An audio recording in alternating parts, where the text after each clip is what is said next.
নমস্কার বন্ধুরা, কেমন আছেন? আশা করি সবাই ভালো আছেন। আবার একটি নতুন ব্লগে সবাইকে স্বাগত। আজ বৃহস্পতিবার, এখন সকাল 7:30 বাজে। প্রদীপদা আর তার লেবার চলে এসছে। আজ ভিত তাড়া হবে। আপনারা তো দেখেছেন কালকে ভিত পুজো হলো, বুধবার।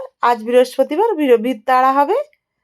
একটু দেরি করে আসার কথা ছিল, কিন্তু সকাল সকাল চলে এসছে। 7:30টায় চলে এসছে। প্রদীপদা ওই লেবারটাকে দেখিয়ে চলে যাবে, বিকেলবেলা আসবে বাকি কাজটা করতে।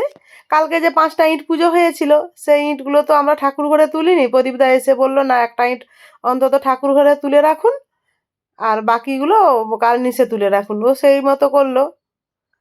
আর ও যেহেতু ভিত পুজো করেছিল, সংকল্প করেছিল ওকে এখানে মাটি তাড়তে হবে, তাই ও 3 চটা আগে মারবে, তারপর লেবার ভিত তাড়বে। এটাই নিয়ম। আর প্রদীপদা ওই যে বেলটা ছিল, বেলটা পুকুরে ফেলে দিতে বললো। ও কাল থেকে নিরামিষ খেয়ে আছে, কারণ যেহেতু সংকল্প করেছে। তারপরে এগুলো ভিত তাড়তে হবে, আরও কিছু কিছু নিয়ম আছে, আপনারা দেখতে পাবেন। ওকে তো করতে হবে, সেই জন্য ও নিরামিষ খেয়েই আছে। এই ভাইটার ভিত তাড়া হয়ে গেলে মুড়ি খেয়ে দিয়ে ভাইটা চলে যাবে। আর প্রদীপদা বলেছে 2:30-3টার দিকে আসবে, বাকি কাজটা করবে।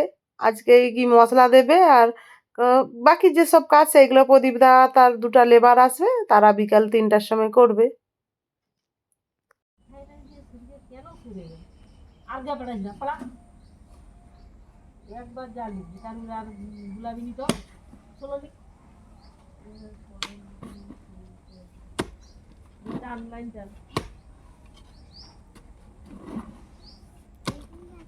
কিন্তু অনেক বালি আছে নিচে।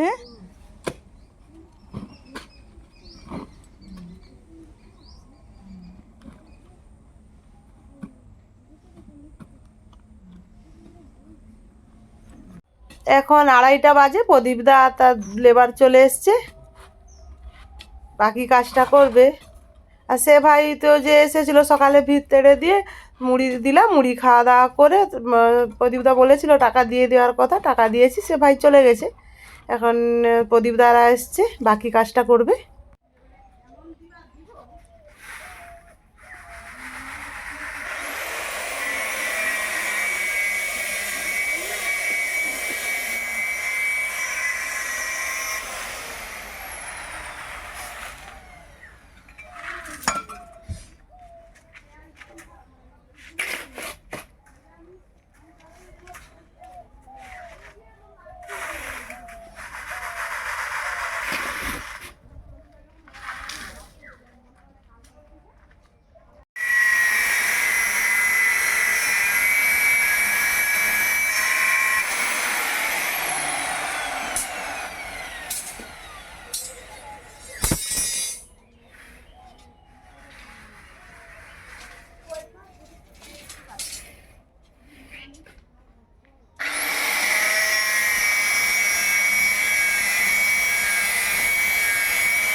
দাঁড়াও একটু।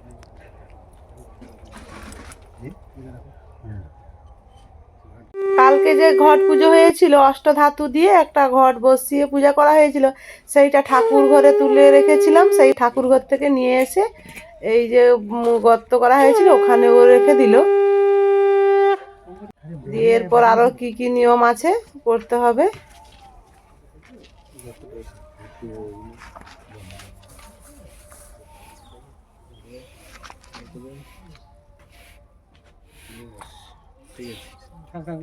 ঠিক আছে,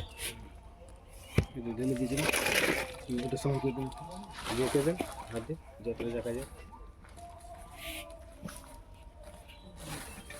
এই জলটা দিয়ে পুরো জলটা দিয়ে দেবেন।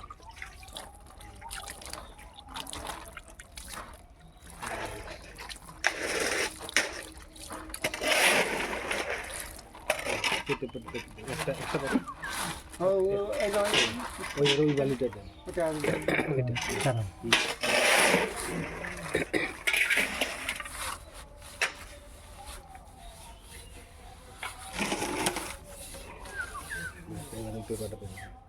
ওরা ঈশান গনে দিল। হ্যাঁ,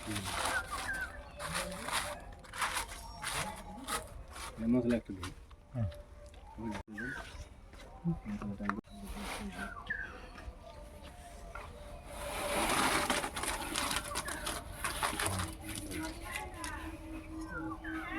ঠিক আছে, একদম ঠিক আছে।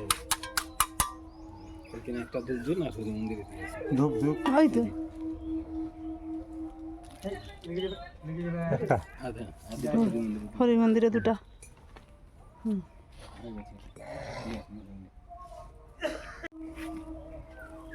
হরি মন্দিরে দিয়ে প্রণাম করতে হবে।